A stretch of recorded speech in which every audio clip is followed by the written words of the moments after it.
A Minnesota man is facing federal charges after allegedly shooting and killing a state lawmaker and her husband over the weekend, and then targeting another lawmaker and his wife. Investigators say Vance Luther Belter had targeted dozens of other public officials. Belter also had in his car notebooks containing a list of more than 45 Minnesota state and federal elected officials. Acting U.S. Attorney for Minnesota called the murders of Representative Melissa Hortman and her husband and the shooting that injured Senator John Hoffman and his wife cold-blooded acts. Political assassinations are rare. They strike at the very core of our democracy. But the details of Belter's crime are even worse. They are truly chilling. The criminal complaint says on June 14th, Belter had firearms and was wearing body armor, a hyper-realistic mask, and posed as a police officer. He pulled up to Senator Hoffman's home in a black SUV outfitted with emergency lights and police markings and banged on the door, yelling that he was law enforcement. Once the senator and his wife opened the door, Belter claimed there had been a shooting reported at the residence, but surveillance video shows that as soon as they realized he wasn't a real officer, the situation escalated. Belter then announced, "This is a robbery," and forced himself into their home. When Senator Hoffman attempted to push Belter out and stop him from entering his home, Belter shot him repeatedly. Belter then shot Miss Hoffman repeatedly. He fled the scene and kept going, targeting more Minnesota lawmakers. When he realized several weren't home, he moved on, sticking to what investigators call a planned list of victims. According to investigators, Belter next drove to Representative Hortman's home. By then, police were already en route as a precaution after the Hoffman shooting. Officers saw Belter outside the house. He fired at the front door, hitting Hortman's husband, then went inside and shot Representative Hortman. Both died from their injuries. Investigators say he was able to flee out the back of the house, leaving a trail of evidence behind, including the mask, armor, and gun.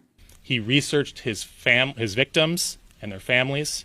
He used the internet and other tools to find their addresses and names, the names of their family members. He conducted surveillance of their homes and took notes about the location of their homes. A two-day manhunt ended with Belter's arrest. He now faces federal charges, including stalking, murder, and firearms offenses, charges that could carry the death penalty if he's convicted. Belter also faces separate state charges in Minnesota.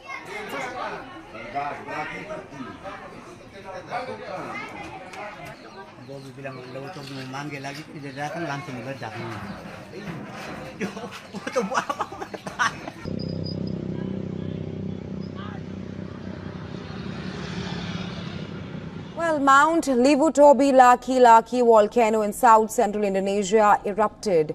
It spewed towering columns of hot ash into the air. Take a look at these images.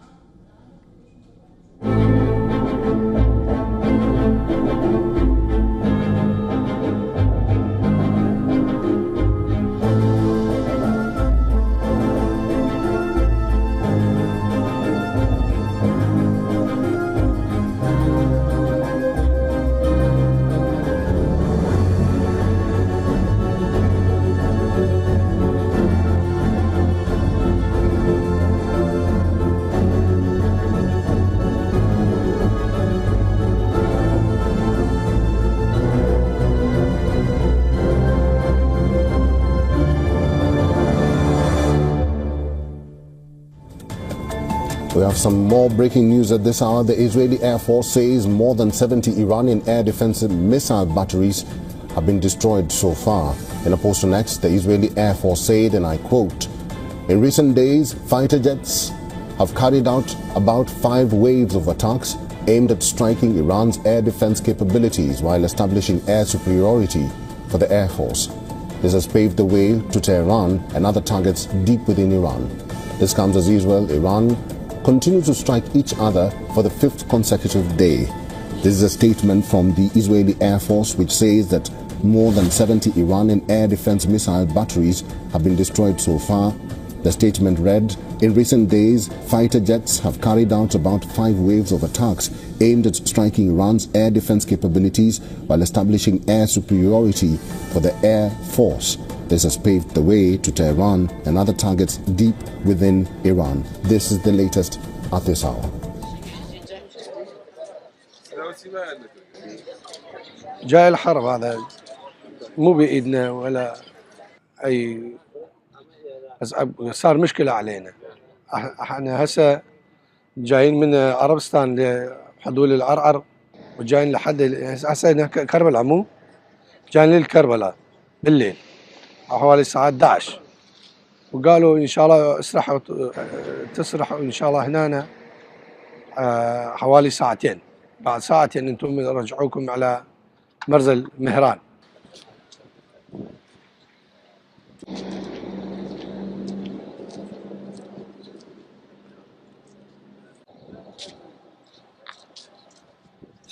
German Chancellor Friedrich Merz warns that Iran's nuclear weapons program could face total destruction if Tehran fails to return to the negotiating table, signaling a hardening European stance as the Israel-Iran conflict escalates. Merz says that, and I'm quoting here, Israel doing the dirty work for US. Speaking at the G7 summit in Canada, Merz told broadcaster ZDF that while Israel lacks the military capability to eliminate Iran's nuclear infrastructure, he says that the Americans have them. He emphasized that while Iran's leadership has been severely weakened by recent Israeli strikes, diplomatic channels remain open.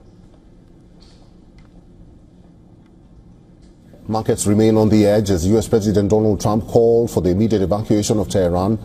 Trump also cut short his visit to the G7 summit in Canada and asked the National Security Council to be ready in the Situation Room, sparking speculation of possible US military involvement. The situation escalated further as Israel struck Iran's state broadcaster and uranium enrichment facilities. Meanwhile, Iran reportedly sought an immediate Trump-mediated ceasefire. The ongoing conflict marks the largest ever direct confrontation between the two nations. The geopolitical tensions triggered a wave of risk-off sentiment in global markets. The S&P 500 futures slipped 0.46%, while European futures fell 0.69%. Oil prices jumped briefly by more than 2% before stabilizing. Brent crude was last up 0.34%. at $73.47 per barrel. Gold gained as investors moved to safe havens. U.S. Treasury yields also declined, with the benchmark 10-year note down about 2 basis points to 4.43%, indicating a flight to safety. The U.S. dollar strengthened against major currencies, including the euro, yen, and pound. Away from geopolitics, investor focus remains on central bank decisions this week. The Bank of Japan kept short-term rates steady, but markets are closely watching for signals on potential changes to its quantitative tightening strategy. Japan's 30-year and 40-year bond yields held steady after recent auctions showed waning demand. Meanwhile, the Federal Reserve is also expected to hold rates steady, but traders are pricing in 2 rate cuts by the end of the year. With rising geopolitical risks and uncertain trade policies, central banks are navigating one of the most complex macro backdrops in recent years. اما عملیاتی که تاکنون اجرا شده صرفاً هشدار برای بازدارندگی بوده است و عملیات تنبیهی به زودی اجرا خواهد شد. لذا به جد به ساکنین سرزمین‌های اشغالی به ویژه تل‌آویو و حیفا هشدار داده می‌شود برای حفظ جان خود این مناطق رو ترک کنند و خودشون رو قربانی امیال حیوانی نتانیاهو نکنند. Burned homes and at least 150 dead.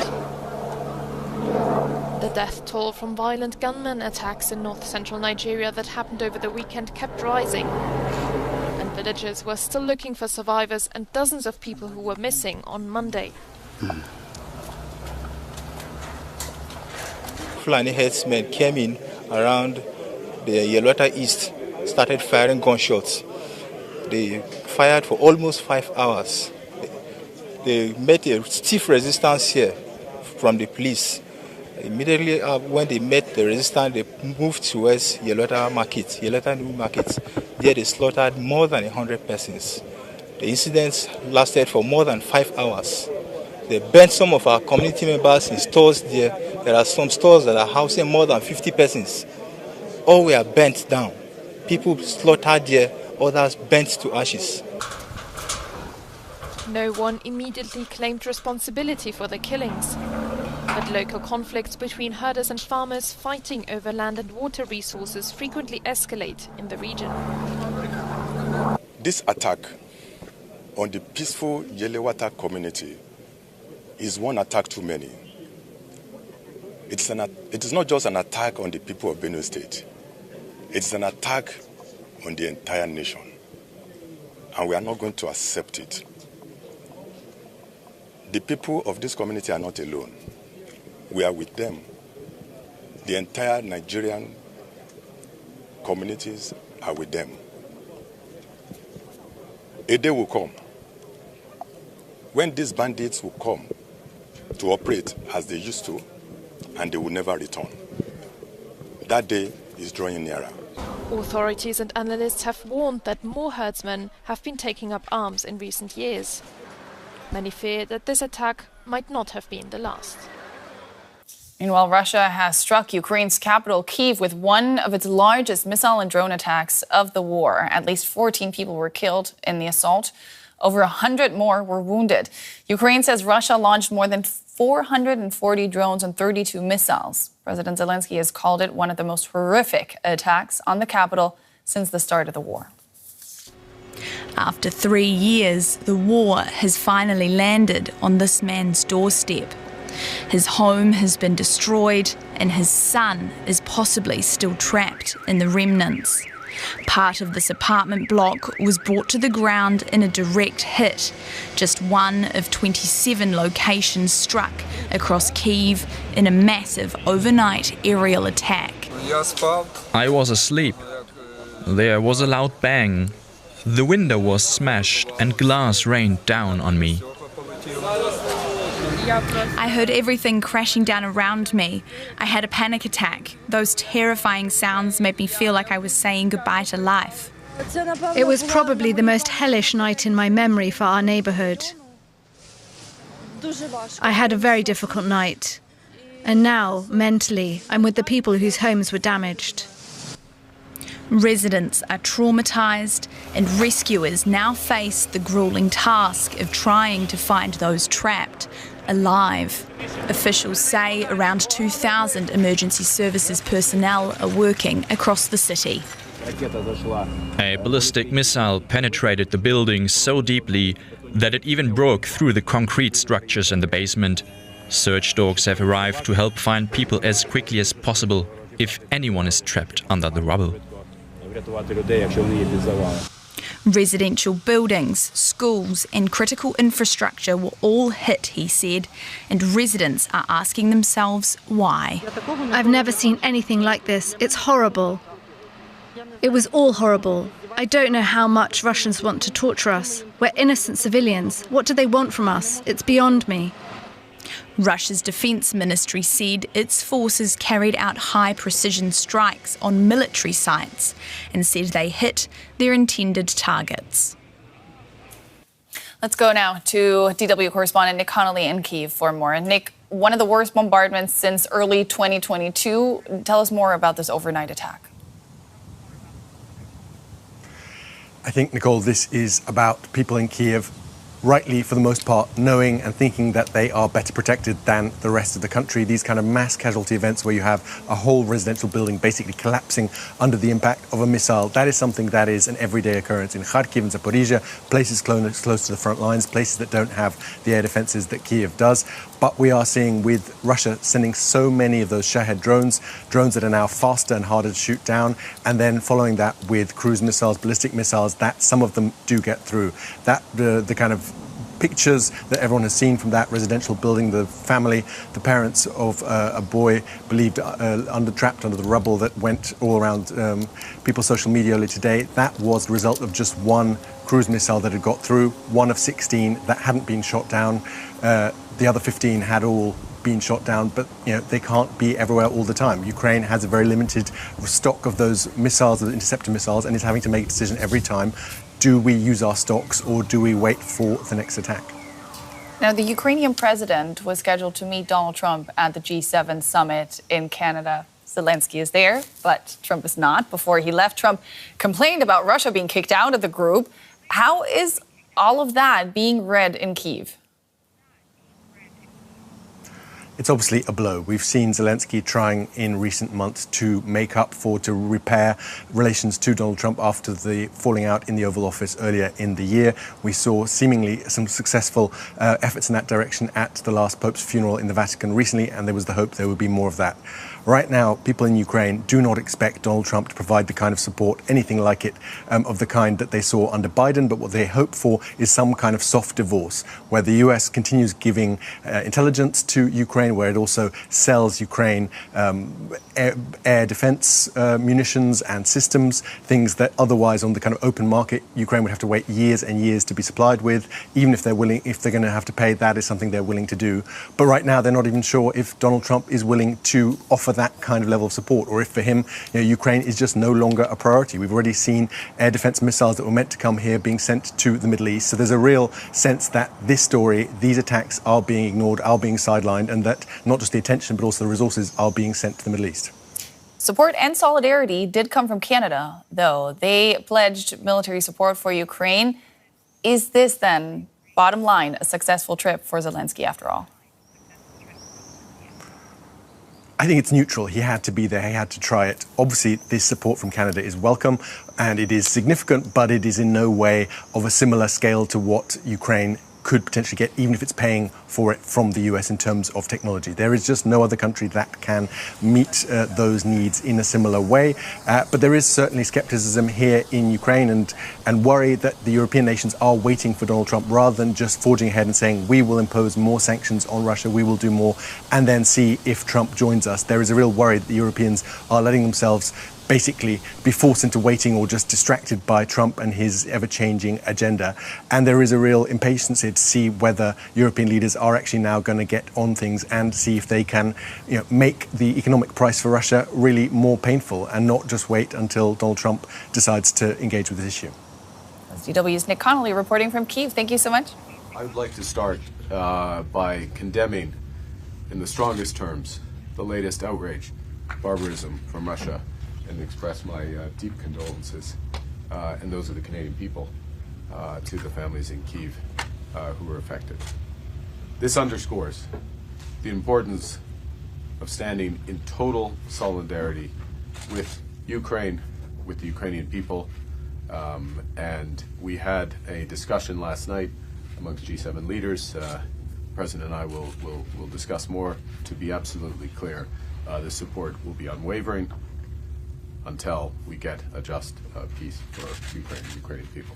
Really, Ukrainians had, our families had, very difficult night.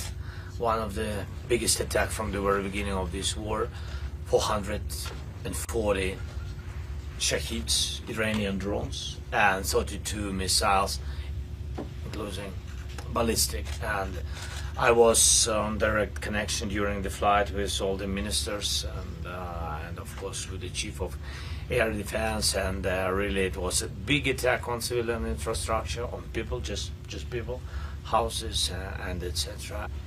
Big tragedy for us, and we need support from our allies, and I'm here, and thank you for the military package. It's important for our soldiers to be strong at the battlefield.